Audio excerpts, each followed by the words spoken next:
Hommikused rahajutud on saade, kus räägime avatult rahaga seotud teemadest.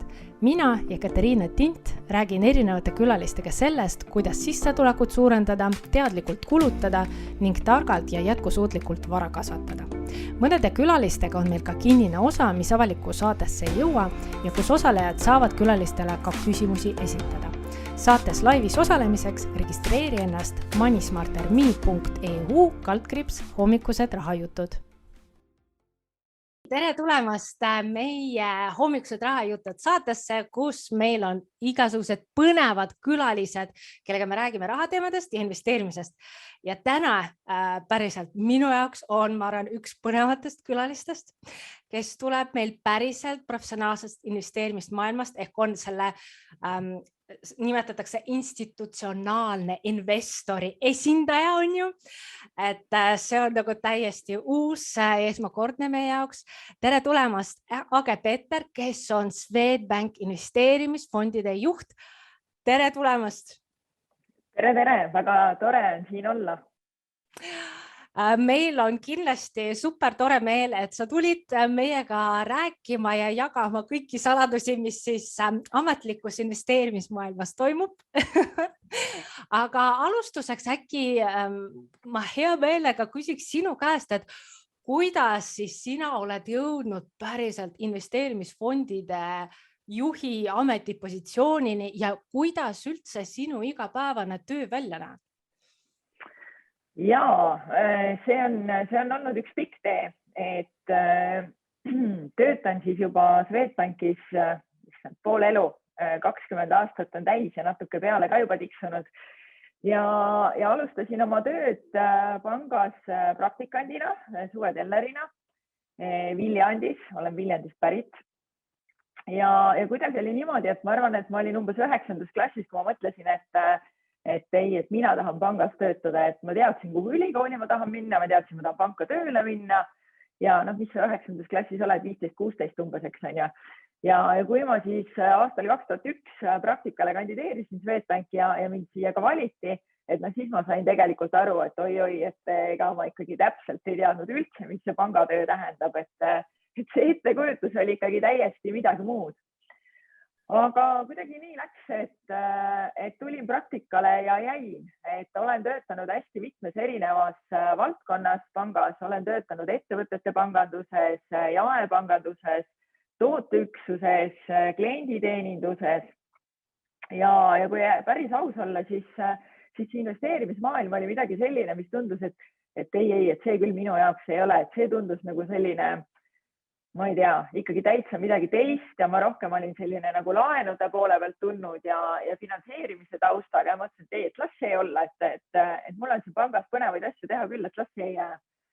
Ja siis nüüdseks juba umbes 1,5 aastat tagasi, kui meie eelmine investeerimisfondide juht teatas, et temal on aeg nüüd majast edasi liikuda, siis tuli paar kolleegi mu juurde ja ütles, et Age, et kuule, see on ju täpselt sinu koht. Mina mõtlesin, et issand, et mis asja, et kuidas? Ja kuidagi nagu see mõte nagu jäi ja siis ma hakkasin nagu vaatama, et mida ma siis ise teinud olen ja kus ma veel areneda tahaksin.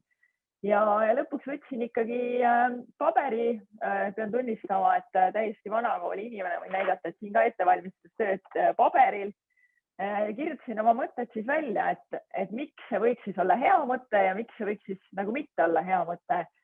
Ja näete, nüüd ma siin siis olen, et eelmise aasta juunist olen siis investeerimisfondide juht. Aga ma arvan, et siin on natuke sellist, et meil on ju Eestis tiim on 15 inimest, tegelikult on ütlevat Eestis ja Lätis, meil on ka 3 inimest Lätis. Et ega siis mina portfellihaldur ei ole ja see oli ka võib-olla kõige suurem hirm, mis mul oli, et mul ei ole ju investeerimismaailma tausta.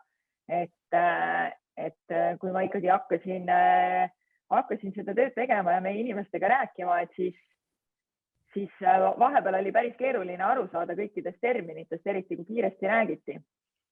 Aga minu töö peamiselt igapäevatöö ongi siis selle tiimi juhtimine, vaadata, et kõigil oleks vajalikud asjad oma tööks olemas, aidata erinevate suhetega siis üle Baltikumi, meie Läti ja Leedu kolleegidega ja ka Rootsis siis Roburiga.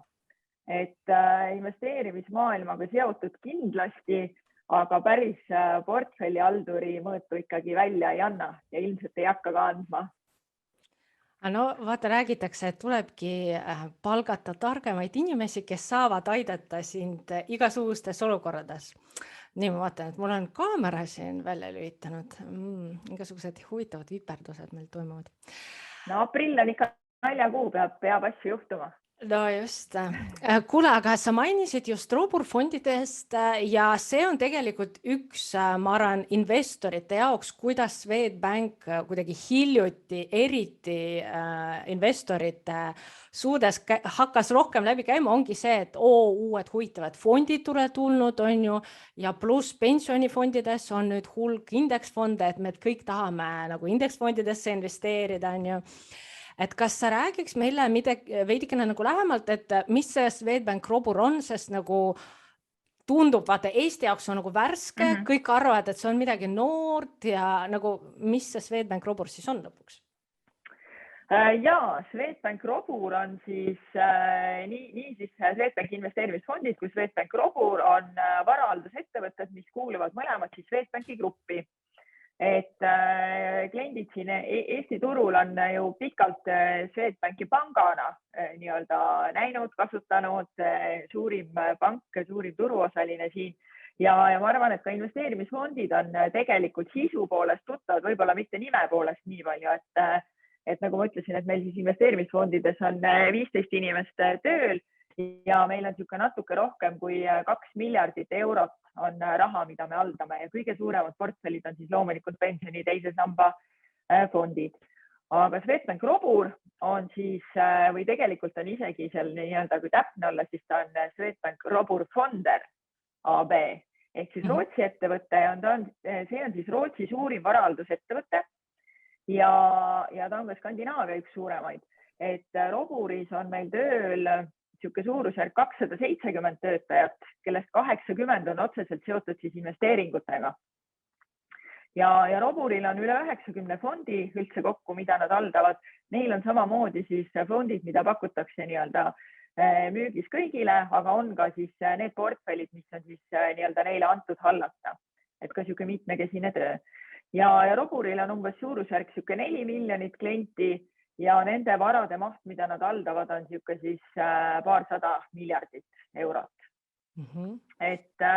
Ja kuidas meie siis omavahel seotud oleme, et lisaks sellele, et me oleme mõlemad siis ühe grupi ettevõtted, tegelikult oleme ka siin Eestis andnud siis oma pensionifondide portfellitest suure osa Roburile nii-öelda nagu igapäevaseks haldamiseks.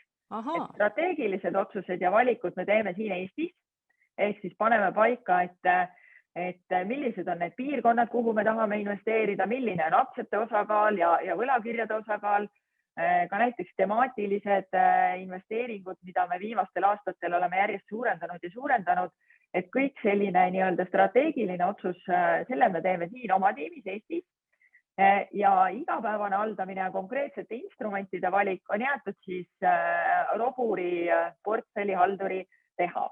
Aga meil on hästi läinud, et meie portfelli siis Roburis haldab ka eestlane, Eestist läinud, meie enda ettevõttest läinud inimene, kes mõistab eesti keelt, Eesti turgu, et me oleme väga rahul selle koostööga just Roburiga. Et sisuliselt ma saan aru, et see nagu igapäevane haldus, kuidas nagu nende siis töö seal täpsemalt näeb, et ma saan aru, see strateegiline osa on see, millest me veidikene saame lugeda ka nendest informatsioonimaterjalidest, on ju, et kus te kirjutate läbi, et kas on passiivselt juhitud fond ehk läbi järgib indeksid või tegemist on aktiivselt juhitud fondiga ja seal te panete kirja, mis sisuliselt väärtpaberite maailmasse, mis nagu sellesse osas, et investeerite, et see on see nagu, mis teie ise otsustate. Ja kuidas siis Swedbank Roburi igapäevane töö välja näeb? Kuidas nemad siis detailselt seda teevad? No see on üks siuke nagu kõige lahedam osa minu tööst, et kui ma eelmise aasta juunis tööle tulin, et siis praegu aknast välja vaadates on juba seda pandeemiat vähem tunda, aga siis me ikkagi olime veel COVID-i ajas, mis tähendas seda, et enamik inimesi töötas kodukontoris. Ja kui ma siis proovisin ka aru saada, et mis see portfellihalduri töö igapäevaselt on, et siis see välja nägi umbes niimoodi, et räägin oma tiimiliikmetega, ükskõik kas siis meie enda Eesti omadega või ka siis näiteks selle Roburi portfellihalduriga, et tere, et kuidas see läheb, et millega tegeled? Vastus tuli suures osas teen analüüsi. Okei, no räägime ära, siis läheb päev mööda või räägin teise inimesega, et tere, kuidas see läheb, millega sa tegeled? Teen analüüsi. Ja siis kui umbes nagu 6. korda sain selle vastuse, mõtlesin, et okei, et ega ma vist pean ikkagi leidma selle hetke, et seista nagu päriselt laua kõrval, et aru saada, mis see päriselt tähendab. Et tegelikult ongi, et selle portfellihalduri suur osa tööst ongi siis erinevate materjalide lugemine, erinevate kõnede kuulamine, erinevate analüütikutega rääkimine ja siin ma näengi, et miks meil on hästi suur eelis nagu siin turul olla, et tõesti, nagu ma ütlesin, et Roburil on 270 töötajat, meil on lepingud üle maailma erinevate analüüside majadega, et saada nagu aru, et millised on erinevad trendid, mis toimub erinevates valdkondades, milliseid ettevõtteid osta, milliseid ETF-e osta, et just selline analüüsi pool on hästi suur ja Roburi portfellihaldur siis meie jaoks valibki välja need konkreetsed instrumendid. Et meil on päris palju ETF-e, mis on fondides, aga meil on ka päris palju üksikaktsiaid. Et see on, ma arvan, jällegi meie eelis ja meie edu, et meie pensioniportfellid on ka nii suured ja meie võimekus selle analüüsi osas on ka selline, et me oleme võimelised investeerima ikkagi väga palju ka üksikaktsiatesse. Ja lisaks siis, mida ei tee Robur, aga mida me teeme ka koha peal, milleks meil on ka eraldi üks portfellihaldur, on kohalikud investeeringud, ehk siis kõik, mis toimub meil siin Baltikumi turul, et nii aktsiad, võlakirjad, erinevad fondid, kinnisvarafondid, venture capital fondid, et neid me teeme siin ka koha peal, et ikkagi kohapealset olu ja turgu kõige paremini tunneb ikkagi koha peal. Aga nüüd ma panin tähele, et see jätkusuutlikkuse teema on hakanud nagu järjest sisse tulema. Ma ei tea, kas nüüd mulle tundub, et kas teil peaaegu päris kõik fondid, no kõik Robur fondid on kindlasti järgivad jätkusuutliku investeerimise põhimõtteid ja ma lugesin, et nüüd on lausa 2 nendest Robur fondidest, mis meil Eestis pakutakse, nad pidid olema joondatud selle Pariisi kliimakokkuleppega, mis peaks tähendama seda, et kõik ettevõtted, kuhu nad investeerivad, nad vähendavad oma süsiniku jalajälge vähemalt seal 7% aastas. Et kas see on, oskad sa sellest nagu trendist rääkida, kuidas see panganduses üldiselt nagu tuli, kuidas see teil rakendub, mis see nagu teadlikud või strateegilised otsused selle taga? Jaa, see jätkusuutlikkus on küll, ma olen suga hästi nõus, et viimastel aastatel on seda nagu hästi tugevalt pildile tulnud ja hästi palju näha. Aga tegelikult, kui natuke ajas tagasi minna, siis esimene jätkusuutlik fond maailmas minu meelest loodi eelmise sajandi alguses kuskil 1920-ndatel Ameerikas ja Roburi esimene jätkusuutlik fond loodi tegelikult aastal 1980. Ehk siis sama vana kui mina on esimene jätkusuutlik fond juba. Et iseenesest see tegelikult ei ole uus asi, aga on rohkem saanud kindlasti kõlapinda. Ja kui ma vaatan meie tegevusi ka, et siis ükskõik kas siis Roburi poole pealt või panga poole pealt või ka investeerimisfondide poole pealt siin Eestis, et viimased aastad on läinud hästi tihedaks just selles vaates, et meil on rohkem informatsiooni, meil on rohkem võimalusi, meil on rohkem andmeid ja tänu sellele on ka nagu kiiremini vaadatakse üle erinevaid eesmärke, erinevaid tegevusplaane ja seatakse siis uusi eesmärke ka. Et Robur on välja öelnud, et olles ikkagi Skandinaavia üks suuremaid varahaldusettevõtteid, siis Robur on välja öelnud seda, et nemad soovivad olla ikkagi maailmas juhtival kohal jätkusuutlikkuse väärtusloome osas. Ehk siis selgelt on nemad need, kes on trendinäitajad, kes on need, kes sätivad uusi standardeid, kes näitavad teed selles valdkonnas. Ja kui vaadata, et millises maailmas me elame, et ma arvan, et see on väga nagu hea ettenägelik vaade, et kuidas me ikkagi oma planeeti oleme siiamaani hoidnud, kus me täna oleme ja noh, kui kaua me siin veel tahaksime elada, eks. Et need on ikkagi ainuvõimalikud sammud. Ja pikematest trendidest just on see, et kus me siis tahame oma kliendile nagu kasu tuua ja väärtust luua. Et loomulikult on lühiajaliselt on erinevaid teenimisvõimalusi ja erinevaid nii-öelda valdkondi, kus raha teha. Aga me usume just sellisesse nagu, noh, ma arvan, et jätkusuutlik nagu näitabki seda, et me tahame, et see oleks nagu pikalt kestev, et mitte selline nagu korraks. Ja kuidas me oleme nagu seda teinud, et jällegi, et mul on hästi hea meel, et me oleme Roburiga samas grupis ja saame osa nagu nendest analüüsidest ja kogu sellest nii-öelda väljatöötamisest, et me ei pea ise nagu jalgratast leiutama siin ja saame kasutada nende nii niisugust know-how'd, andmeid, et me oleme kuidagi siis oma ambitsiooni ära määratlenud, noh, eelkõige just Roburis, aga ka siin Eestis, et läbi sellise 3 missiooniavalduse, et üks, mida me toetame, on siis aus äritegevus, et meil oleks siis ettevõtted, kuhu me investeerime, on läbipaistvad, head äritavad, on niisugused head koostööpõhimõtted, et me ikkagi vaatame, et kes või milline see ettevõte on, eks. Et siis kindlasti puhas äritegevus, et mis näitab siis seda, et see tootmine või teenus, mida ettevõtted pakuvad, et kuidas need toorained on saadud, et milline mõju sellel tootel on. Ja kindlasti ei saa ära unustada ka seda, et me toetame siis kasulikku äritegevust, ehk siis, et me tahame kliendile pakkuda pikaajalist tootlust. Et läbi nagu nende missiooniavalduste ja läbi oma tegevuse, et me proovimegi siis leida selle õige standardi ja püüame siis ka toetada oma investeerimistegevusega siis neid ÜRO kestliku arengu eesmärke. Et see on, ma ütleks, et see on niisugune nagu, ma ei tea, core business või niisugune nagu keskne teema meie niisuguses igapäevategevuses. No selles mõttes, vaata, mulle hästi meeldis, ma ei mäleta, kes jällegi analüütikutest seda ütles, et tegelikult tulevikus iga fond peaks olema nagu jätkusuutlik fond, on ju. Et me oleme hetkel sellises transition perioodis ehk ülemineku perioodis, kus mina olen aru saanud, et pangad on ju, nad on nagu peamised mõjutajad, kuhu see raha suunatakse, on ju, et jälgitakse rohkem, kuidas see raha kasutatakse. Ma olen aru saanud, et nii laenu andmises on ju, vaadatakse. Absoluutselt.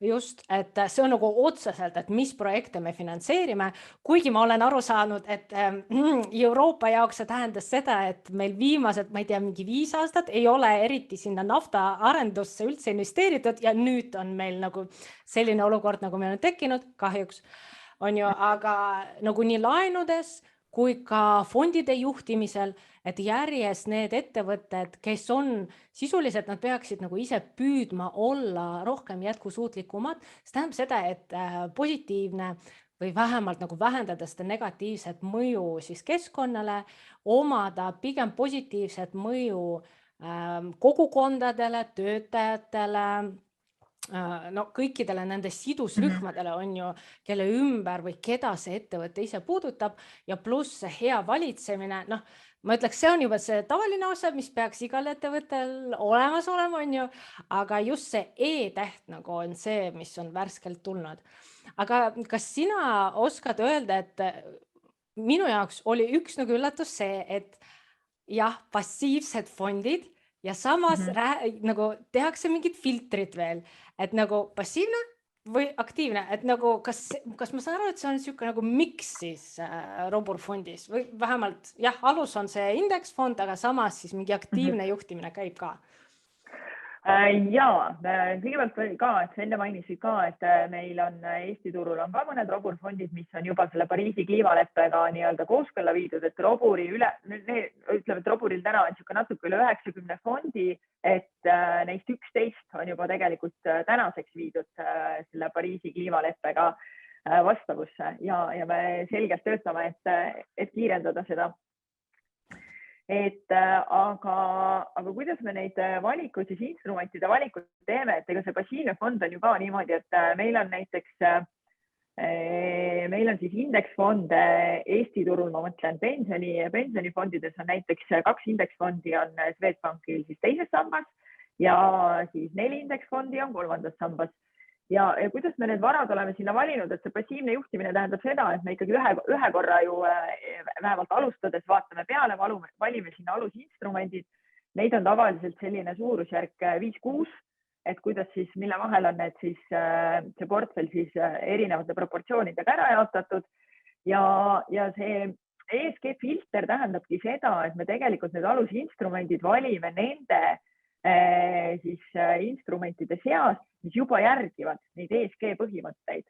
Ehk siis meil on tegelikult fondide maailmas on ka ikkagi väga palju selliseid erinevaid võimalusi, eks, et meil on need SRI fondid, mis on või fondi perekond, mis võtavad siis sinna enda nii-öelda indeksisse, valivad iga valdkonna just tipptegijad, parimad.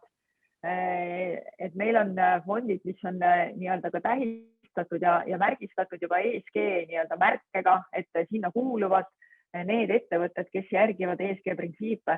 Et siin on turul on tegelikult väga palju just selliseid ettevõtteid, näiteks nagu MSCI, eks, et kes ongi spetsialiseerunud ka sellele, et nad koguvad neid andmeid, töötlevad neid andmeid ja siis annavad reitingud erinevatele ettevõtetele, et kas see siis nagu on kooskõlas jätkusuutlikkuse põhimõtetega või ei ole. Et kui me valime selliseid alusfonde, et siis me just jälgime neid erinevaid vaateid. Ja kui see indeksfond on siis kokku pandud nendest, et siis edasi on ta nii-öelda nagu passiivsel juhtimisel, et me täna ei ole muutnud näiteks oma neid indeksfonde, et need on ikkagi üle aasta on sama koosseisuga olnud või sama sisuga olnud. Et fondihaldur ikkagi vaatab ka sinna vahepeal peale, et kas on vaja teha mingeid muudatusi, aga nii nagu aktiivsel fondil, et kus me siis ikkagi igapäevaselt vaatame, jälgime ja vastavalt sellele, et kuidas ka rahavood liiguvad sisse ja välja, teeme mingisuguseid otsuseid ja muudatusi, et siis passiivsed nii-öelda lähevad selles vaates, nagu me selle valiku oleme seal teinud. Aga kas sa oskad öelda nende nagu konkreetselt Swedbank Roburi fondide kohta, mis meil Eestis pakutakse, aga mis ongi nagu Rootsi poolt ametlikult juhitud, et mis see nagu jätkusuutlikkuse põhimõtteid nagu tähendab, et keda välistatakse? Ma ei tea, kas naftafirmaid on nagu üldse out või mitte, sest kui aus olen, mina siin hiljuti lihtsalt see nädal hakkasin analüüsima neid naftafirmasid, kes Warren Buffett, kuulus investor, kes ei tea, Warren Buffett ostis Occidental Petroleum ja siis ma hakkasin seda vaatama, et okei, ma saan aru, et seal lühiajaline investeerimistees on see, et kuna meil on hetkel kõrged hinnad, et potentsiaalselt need ettevõtted hakkavad suuremat kasumit teenima ja seepärast seal on see võib-olla lühiajaline perspektiiv, on ju. Aga samas ma hakkasin vaatama, et see ettevõte hoopis töötab välja carbon capture tehnoloogiat, ehk süsiniku püüdmise tehnoloogiat ja mina ise nüüd mõtlen, et kas tema hakkab nüüd hullult tegelikult positiivse ESG mõjuga olema ettevõte või mitte. Et mis see jätkusuutlikkus tähendab, keda välistatakse, keda lisatakse, ma saan aru, et Robur veel lisab ka ise, on ju. Mis reeglid seal on? Ja, meil ongi erinevad strateegiad, et ongi nii välistamise strateegia kui lisamise strateegia ja lisaks veel siis nii-öelda üldine kliimastrateegia ja kaasamise strateegia. Neid strateegiaid on meil tõesti 4. Ja välistamise poole pealt on ka tõesti, et hästi lihtne on niimoodi üldistatult öelda, et kõik, mis on nafta ja kivisüsi on väljas, sõjatööstus on väljas, aga tegelikult see päris nii ei ole, et tegelikult tuleb ikkagi minna natukene sinna sisse, et me praegu eriti selle Vene ja Ukraina sõjavaates on ju väga palju just see sõjatööstus kerkinud nagu teemaks, et kas siis kaitsetööstust, et meil on ju ka vaja, et kui sa oma riiki ei kaitse, siis lõpuks sul ei olegi enam riiki, et kus olla, on ju. Et meil on välistatud ja on sektorid, aga ka sektorite sees on nii-öelda kitsendused olemas. Et siis erinevad näiteks sellised vastuolulised relvad, et tuumarelvad, klasterpommid, keemiarelvad, biorelvad, et kõik ettevõtted, kes selliste nii-öelda toodetega või teenustega tegelevad, et need on meil näiteks välistatud. Aga kaitsetööstus kui selline otseselt ei ole välistatud. Siis mille me oleme välistanud on näiteks tubakas, et sinna me ikkagi ei investeeri. ma ei tea, pornograafiline materjal, sinna me ei investeeri, kommertshasartmängud, sinna me ei investeeri. Et kui me energiakandjate juurde jõuame, et siis see on selline natuke nagu keerulisem valdkond ka, et ja sellist kivisüsi, eks, et mis on hästi saastav energiaallikas, et kui ettevõte, kelle põhitegevus ongi siis kivisöega seotud, kellel ei ole selliseid üleminekuplaane, kellel ei ole juba olemasolevaid kavasid, et kuidas nad nagu muudavad ennast nii-öelda keskkonnasõbralikumaks, et siis sinna me ka investeeri. Aga öelda, et kivisüsi on täielikult väljas, no ei ole päris korrektne. Et see on selline, jah, meil on olemas oma blacklist, et kus on siis ära listitud ka need ettevõtted, kelle me oleme välistanud, eks. Ja välistamine on alati kõige lihtsam meetod, eks, et selles mõttes, et võtad terve maailma ja hakkad ütlema, mis sulle ei sobi. Teistpidi on palju raskem, sest kohe, kui tuleb uusi ettevõtteid või uusi võimalusi juurde, siis sa pead kogu aeg jälgima, mida lisada sinna. Aga selle lisamise strateegia all, et enne korraks tuli, ma mainisin ka, et on näiteks selline asi nagu temaatilised investeeringud, ehk siis, et me otsime neid trende, et mis praegu parasjagu siis kaasa aitavad ja just nagu sellistele ESG teemadele.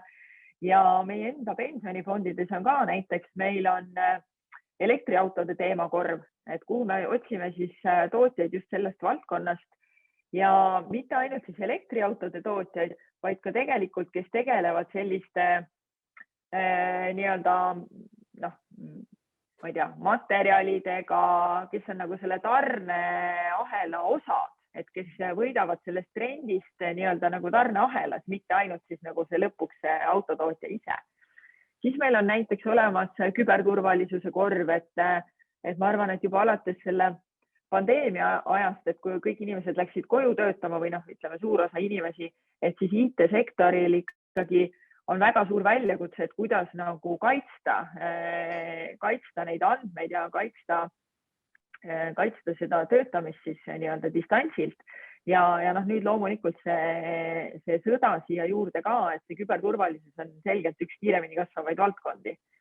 Et jällegi, et millised ettevõtted sellega tegelevad, milline on nagu see tarneahela osa seal, et selline ja kindlasti selline puhas energia, et alles otsime endale ka uue fondi, otsime ka Eestisse pensionifondidesse, on niisugune transition energy, mis siis fokusseerib just nagu nendele ettevõttele, kes on siis selles ülemineku faasis ja lähevad just rohelise energia peale. Et ma arvan, et see on nagu selline, selles lisamise vaates on hästi nagu huvitav aspekt, et ülejäänud on muidugi selline jätkusuutlikkuse analüüs taaskord, eks, dialoogid ettevõtetega, et leida neid õigeid ja leida neid, kus on kõige suurem lisandväärtust oodata.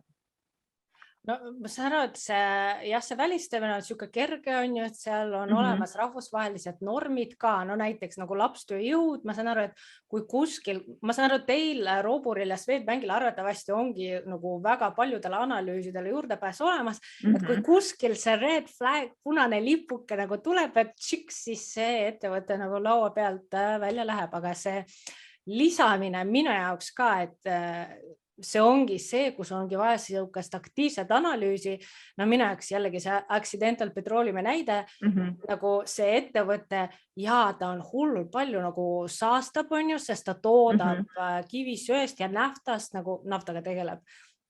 Aga samas, kui teiselt poolt, kui sellised ettevõtted suudavad päriselt ka need kliimaprobleeme lahendada või nagu süsiniku püüdmise tehnoloogiaga, siis kas nagu tuleb nendesse investeerida või ei tule, et minu jaoks, ma ei tea, kas sa oskad öelda, kuidas Robur on seda lahendanud, sest mina olen neid nimetusi järginud, selles mõttes mina surfan seal konkreetselt, mis see investeeringute aruanne on. Ma hetkel nagu ei mäleta, et kas seal sellised naftaettevõtted olid seal sees või mitte, aga kuidas nagu teie suhtute sellesse nagu või lihtsalt te vaatate, et jah, kui ettevõte näiteks kirjutab oma strateegiasse, et ma ei tea, järgmiseks aastaks me lõpetame naftaga tegelemise või järgmiseks aastaks on äärmiselt ebarealistlik. Aga ma ei tea, aastaks 2035 või 50 on juba nagu parem, et kas midagi nagu sarnase loogikaga siis vaadatakse või? ja siin tulebki mängu see meie võimekus pidada ka dialoogi nende suurte ettevõtetega just, et tegelikult, et me mitte ainult ei käi mööda siis kodulehti ja ei loe, et mida nad sinna on välja pannud, vaid me ikkagi ka päriselt kohtume ettevõtete juhtkondadega, seda siis nüüd Roburi alt, eks, et meie võimekus siin investeerimisfondides Eestis nii-öelda maailma mastaabis on ikkagi väike. Küll me suudame seda teha siin koha peal, eks, et Eesti, Läti, Leedu vaatest. Aga Roburi vaatest et meil on ikkagi kohtumised, dialoogid nende ettevõtete juhtkonna liikmetega, et aru saada, et mis see nii-öelda üleminekuplaan päriselt on ja mitte ainult nagu see, et nagu me enne rääkisime, et tegelikult ka need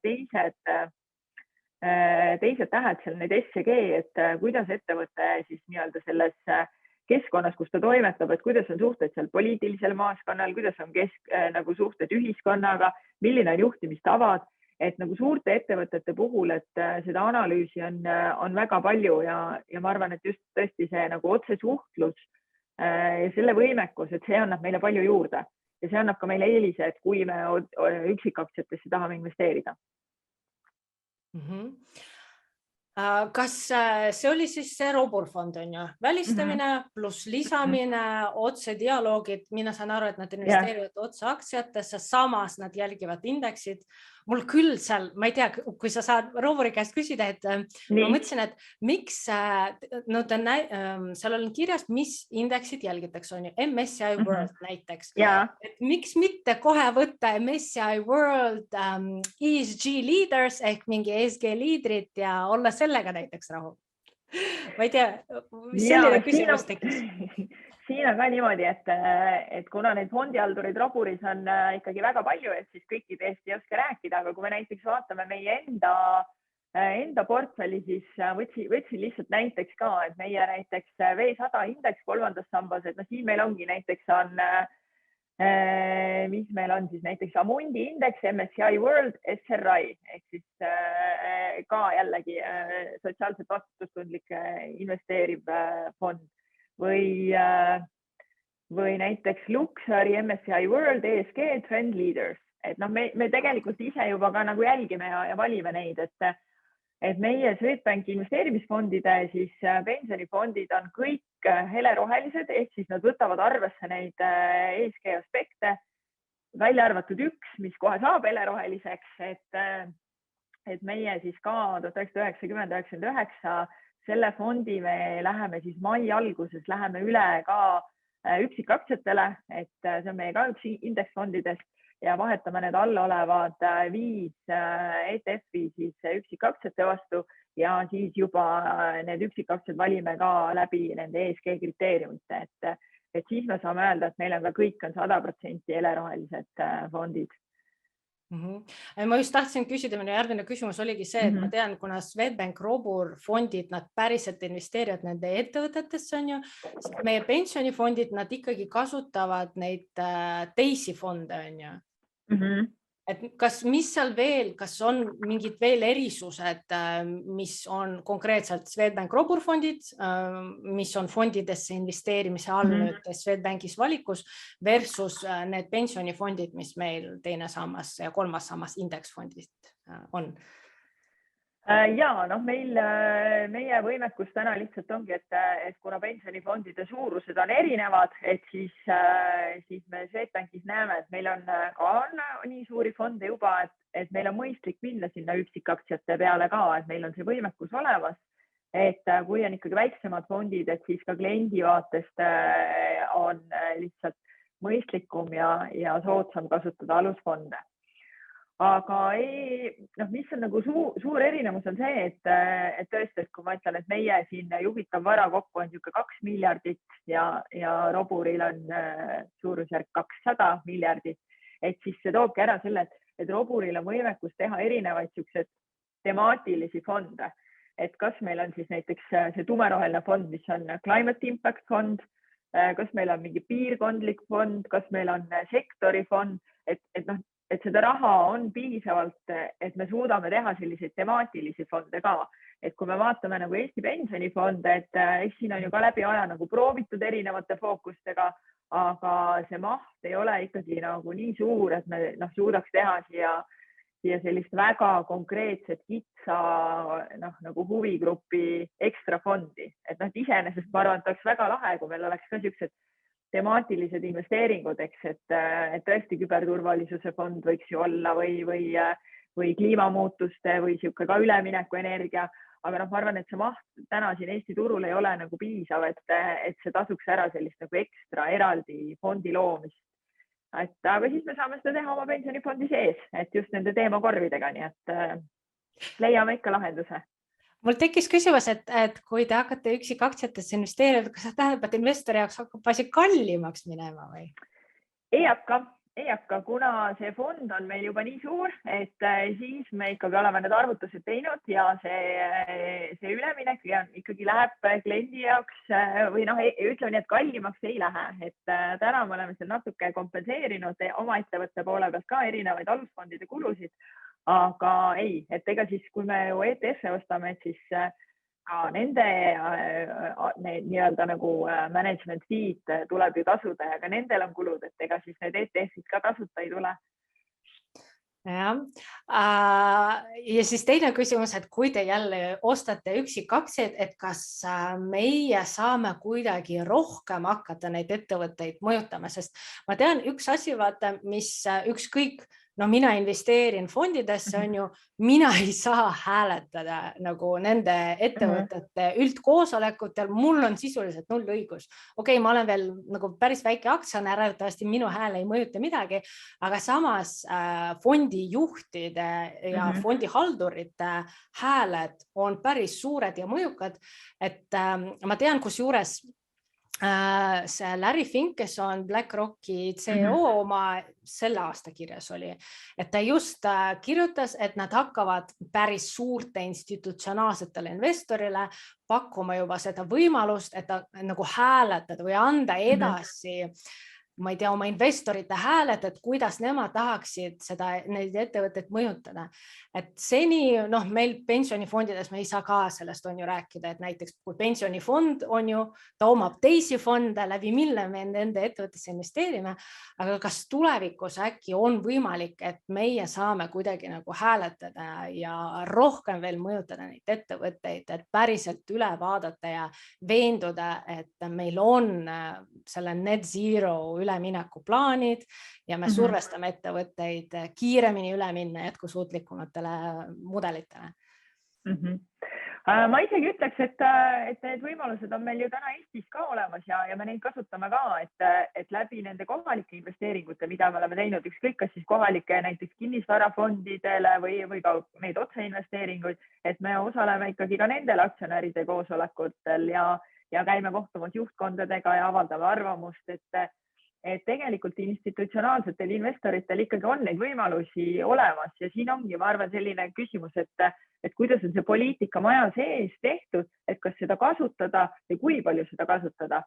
Et selle lühikese aja jooksul, mis mina olen siin investeerimisfondides olnud, et tegelikult ka mina olen kohtunud väga mitmete klientidega ja me oleme alati rääkinud ka nendel erinevatel ESG teemadel.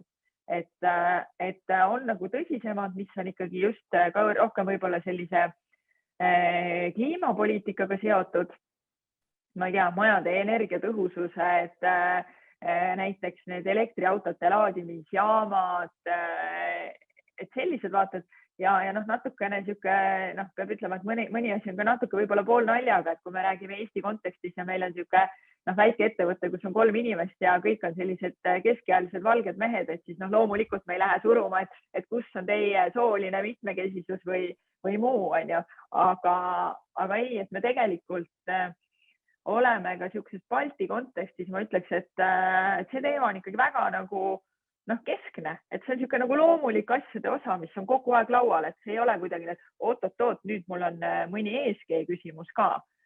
Ja Roburi vaatest, et meil on eraldi inimesed selleks, kes tegelevadki selline corporate governance üksus, ma ei teagi, kuidas see eesti keeles hea tõlge on, et aga ühesõnaga inimesed, kes siis tegelikult käivad, ongi nagu professionaalid, osalevad nõukogude töös, osalevad ettevõtete nendel aktsionäride hääletustel, kes jälgivad, on läbi töötanud kõik need materjalid, et Roburi vaates kindlasti see nii-öelda mõju on oluliselt suurem, mida nad suudavad teha aga ma ei ütleks, et meil ka siin Eestis ja Baltikumis nagu käed täitsa seotud on, et ma arvan, et me toimetame siin ka päris hästi. No ma lihtsalt jällegi, see on midagi, mis ei ole kuskil, ma ei tea, blogides.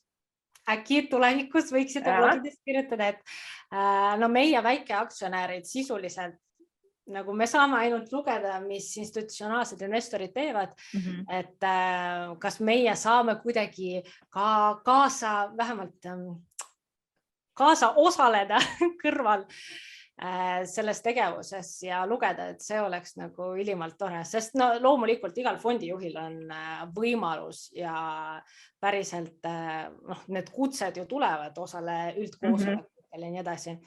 Et hea meel oleks lugeda, et kuidas neid võimalusi päriselt kasutatakse, et kuna päriselt neid väikeinvestori hääli ei küsita ja arvatavasti see olekski väga kuulukas on ja et seal on kümmekond, sadu tuhandeid investoreid, aga kuidas neid otsuseid tehakse või mis see valitsemispoliitika on, kuidas neid ettevõtteid mõjutatakse, ma arvan, see on ka üks väga oluline osa, kusjuures, mille alusel ka fondijuhte hakatakse valima.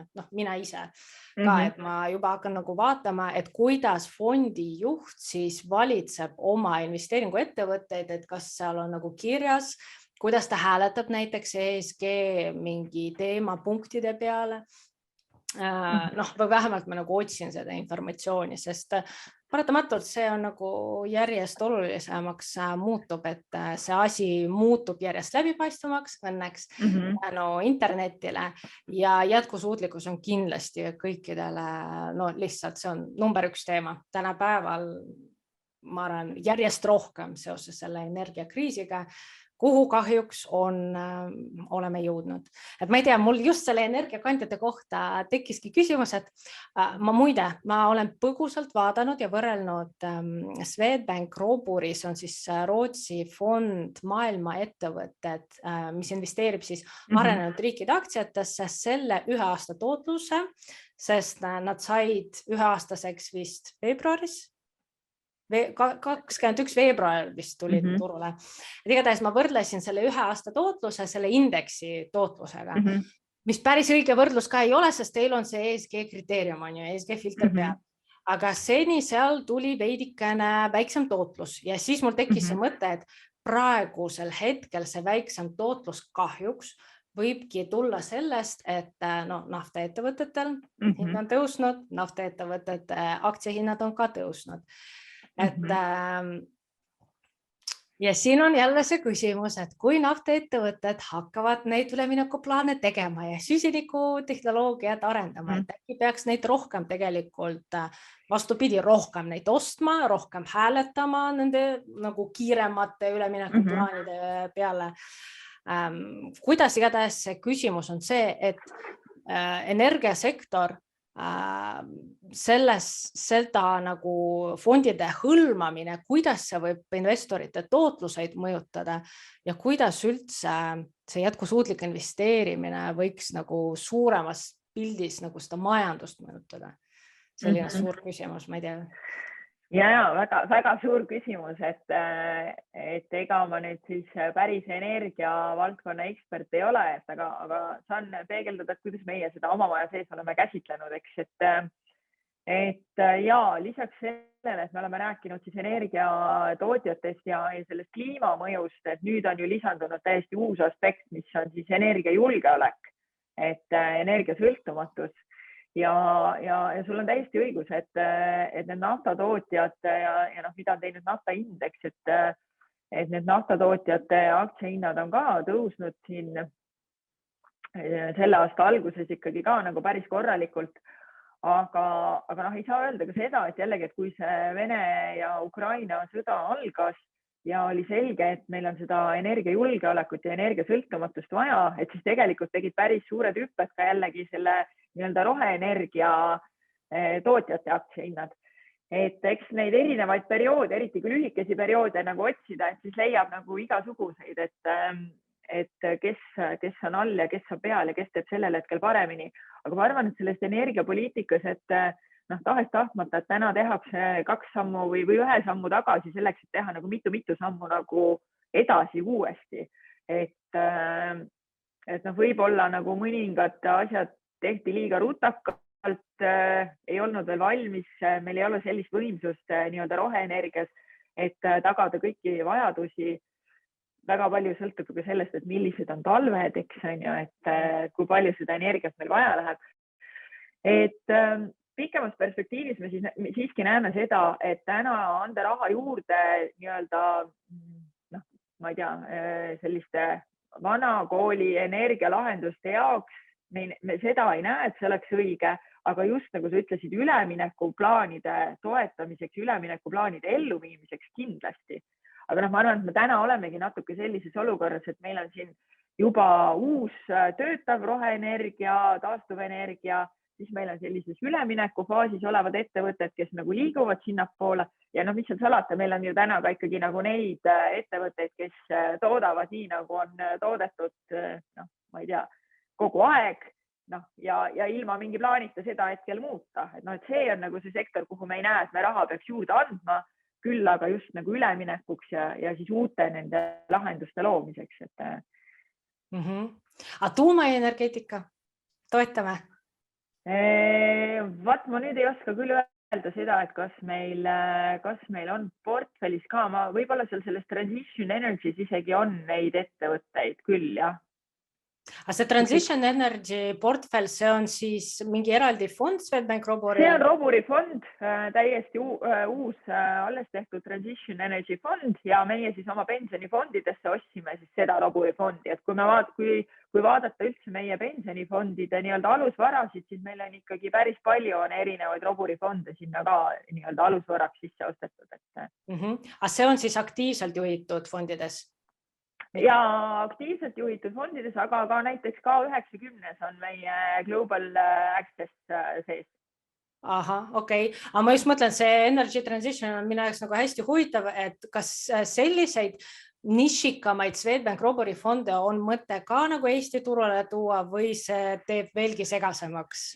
Praegu neil on 11, minuni siiamaani kord nädalas vähemalt keegi küsib, kuidas Swedbank Robur fonde valida ja mul Instagramis see on nagu üks kõige sagedamaid küsimusi, kuidas fonde valida. See on hea küsimus. Mina küsin oma laste käest ka, et mul on 2 last, et üks saab kohe 16 ja teine on 9 ja mõlemal on siis oma väike fondiportfell, kuhu nad siis saavad kuise taskuraha või mitte taskuraha, ütleme kuise raha investeerimiseks ja suurem valib ise. Juba on ka sellised küsimused, et kuule, kuidas selle kiibi probleemiga seal Aasias on? Okei, huvitav, aga väiksem on ikkagi selline, et loe mulle ette, et mis fondid on. Loen ette kõik Roburi fondid. Rootsi, mulle elab 2 sõpra Rootsis, osta mulle Rootsis. Okei, see on ka valikukriteerium, eks.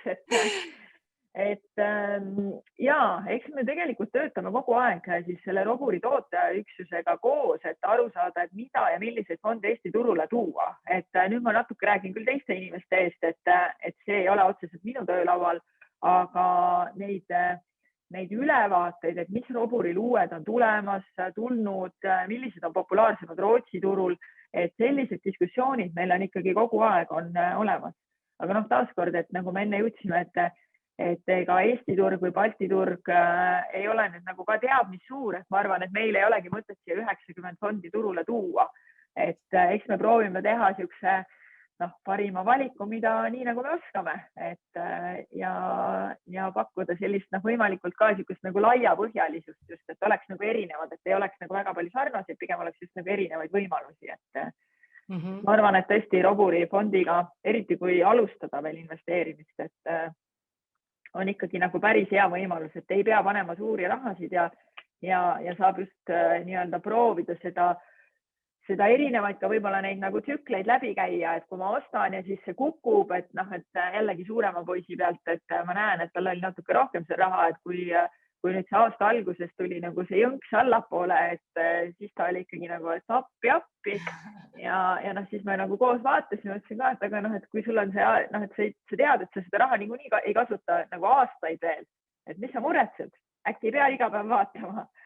aga noh, ma arvan, et see on hea niisugused nagu tunded läbi elada sellega, et siis tekib võib-olla rohkem tarkust ja tekib ka see, et noh, kuidas nagu vaadata, et tõesti, nagu ma ütlesin, et laste pealt on kihvt lihtsalt nagu jälgida seda, et kui noh, alguses ei teadnud ju nad ka mitte midagi sellest maailmast, et aga noh, nüüd hakkavad tekkima küsimused, et okei, et aga mis sa arvad sellest nagu Aasiast praegu, et kas seal võib olla see või see, et vähemalt aga huvi tundma maailma vastu.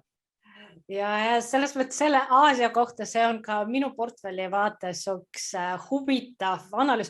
Põhimõtteliselt, ma arvan, peaks hommikused rahajutud saatesse, me võime hakata kutsuma eraldi inimesi, kes ongi analüüsivad neid erinevaid sektoreid ja graafiaid, sest see päris keeruline nagu teha neid analüüse ja just algajate jaoks, et te võite chati kirjutada, kes meil osalevad saates laivis, et kas te olete ise pigem nagu just tahate alustada investeerimisega või olete juba alustanud või just tahate sukelduda erinevate regioonidesse, sektoritesse, sest see regioonide ja sektorite analüüs selleks, et aru saada, mis lühiajalises perspektiivis võib võita, võib kaotada, noh, tunde võib lihtsalt matta sellesse, et sa uurid, kuidas see läheb, sest noh, siin on institutsionaalsetel investoritel kindlasti rohkem nii allikaid, analüüsimajusid, on ju ressursse, inimesi, kes sellele pühenduvad ja mina olen hästi nõus tegelikult ka, et lühiajalises perspektiivis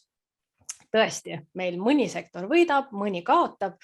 Mina olen alati öelnud ka seda, et kui ma tahan investeerida väga nišikatesse nagu asjadesse, mingi nišikas sektor või fond või teema, siis mul peaks olema rohkem või suurem see teadmine, mis võib tulevikus oodata, sest seal on hajutatus väiksem, on ju. Sest algajate jaoks pigem see suur hajutus on ju kõik regioonid, kõik sektorid, sest no kas me tõesti teame, mis juhtub järgmise 10 või 20 aasta jooksul. Nagu ei ole ühtegi ennustajat, kes väga täpselt ütleks, mis regioon hakkab juhtima või mis sektor hakkab juhtima.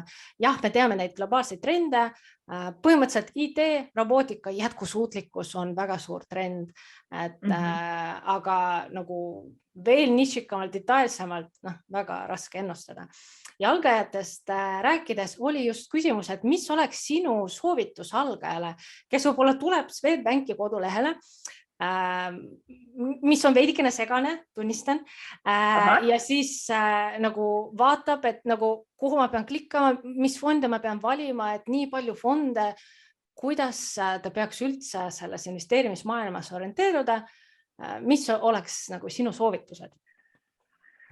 Ja minu soovitus tegelikult on ikkagi see, et pidada nõu ja siin ma võin rääkida, et ma ütlesin, et ma tulin panka 2001, tulin Viljandisse suvetelleriks, eks, ja minu ümber on ju tollel ajal oli ju meil niimoodi, et igas kontoris tegelikult oli praktiliselt, või mitte igas, aga ütleme, et vähemalt maakonnakeskuste kontoris oli praktiliselt ikkagi täiskomplekte inimesi, oli investeerimise inimesed, laenuinimesed, kõik muud. Ja eks ma olin siis 20-aastane, praktikandi palk muidugi ei olnud nagu maailma kõige suurem, eks, aga ikkagi, ega mul ei olnud ka mingeid kohustusi.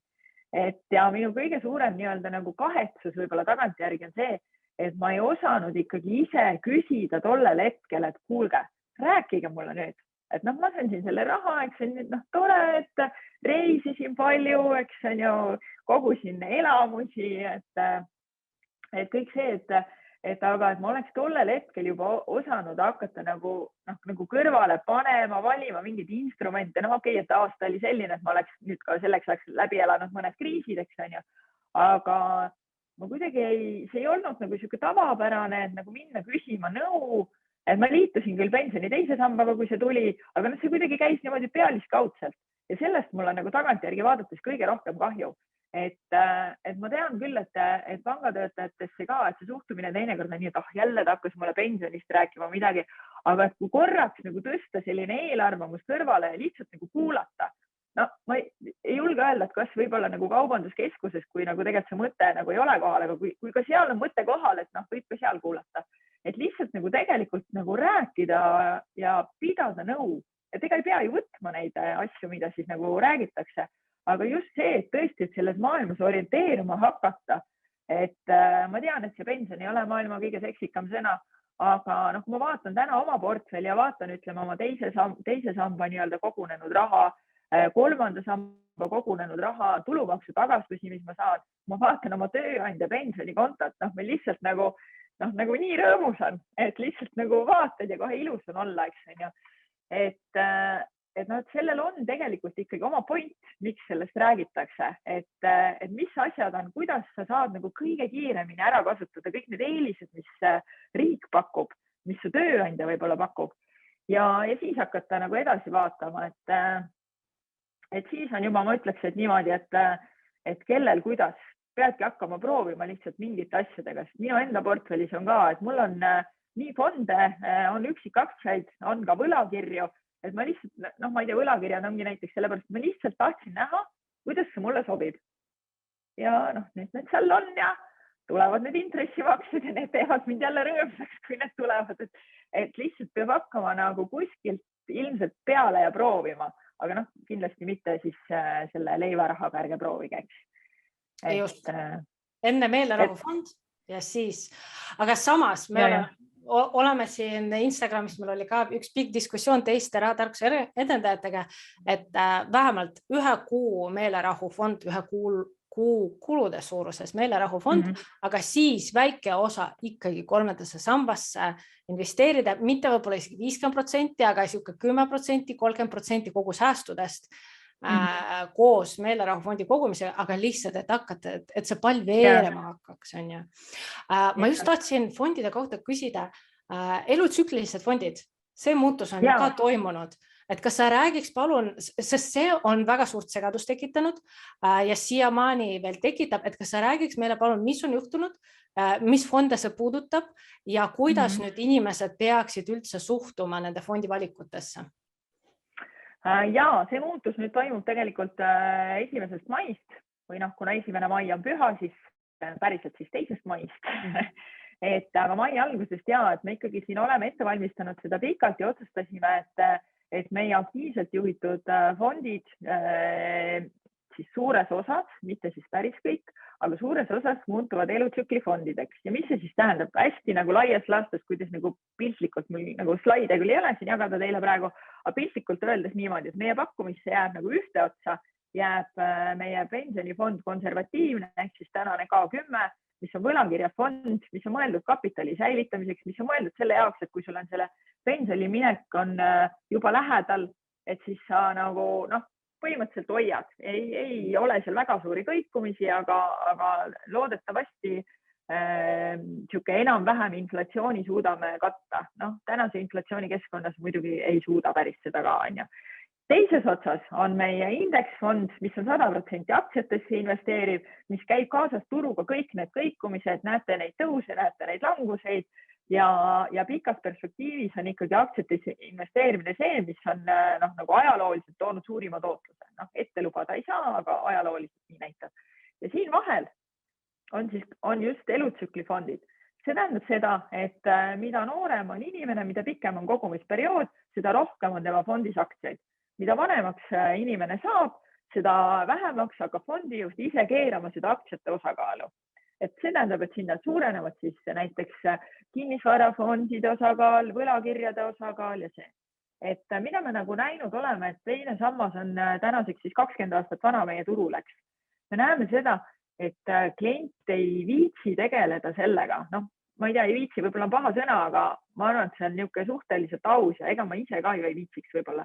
Et sa kogu aeg mõtled, et okei, et kas ma nüüd peaks hakkama midagi vahetama, millal ma nüüd pean nüüd minema. Et me oleme küll teinud nii-öelda märku andnud panga poolt, et näed, et sinu vanus on selline, et nüüd oleks aeg. Aga et okei, ma ikka praegu võib-olla ei tee ja et ühesõnaga, et tegelikult maailmas on hästi levinud see, et klient ei pea tegema seda kogu aeg mõtlema, et okei, nüüd ma sain 45, et kas ma nüüd peaks kuskile minema, et okei, nüüd ma sain 52, et kas ma nüüd peaks kuskile minema, et sul on nagu muid asju ka teha. Et see on nagu sobib siis kliendile, kes teed selle valiku ühe korra ära ja siis kuni pensionini, siis fondijuht hoolitseb tema eest ise.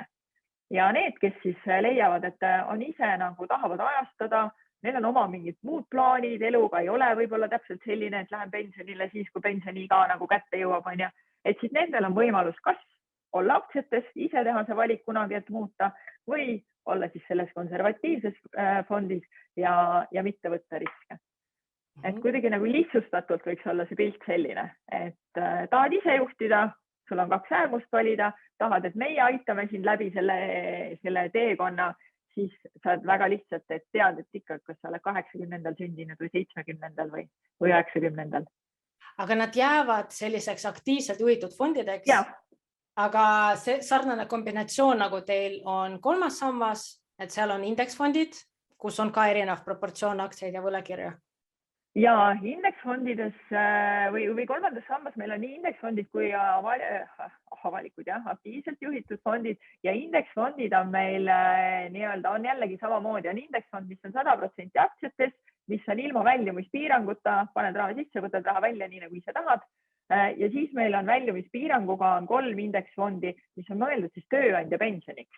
Ja need ei ole siis väljumispiirang, ei ole selleks, et oi, me tahame sind enda juures hoida, vaid väljumispiirang on ikkagi antud tööandjale selleks kindluseks, et kui ta nagu suunab selle meetme tööandja pensioni, on otsustanud, et ta pakub oma töötajatele, et siis see oleks ka sihtotstarbeline, et seda ei võetaks järgmine kuu kohe nii-öelda palgalisana välja, vaid et tööandja tõesti mõtleb selle peale, et kuidas minu inimesed saavad hakkama siis, kui nad näiteks enam tööle käi või tahavad osalise ajaga käia vanemas eas tööl, et siis see meede ka jõuaks, et selleks on see väljumispiirang, et see kuidagi olen ka näinud siin erinevates Instagrami postitustes, et see on selleks, et me ei laseks inimesi kuskile nagu teistesse fondidesse või ma ei tea, et ei ole, et see on ikkagi tegelikult nagu tööandja kaitseks, et see meede oleks sihtotstarbeline.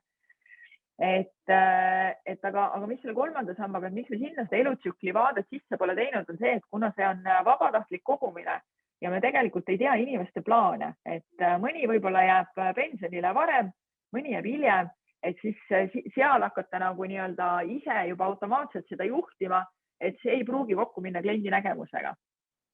Et see on niisugune lisaraha, et võib-olla ma näiteks otsustan ka, et kui ma saan 55, et siis ma ei tea, näiteks tööl enam ei käi, võtan väikse nii-öelda palgalisa või sissetuleku, võtangi 3. sambast kuiste maksetena ja 2. sammast hakkan kasutama alles siis, kui päriselt nagu pensioniga kätte jõuab.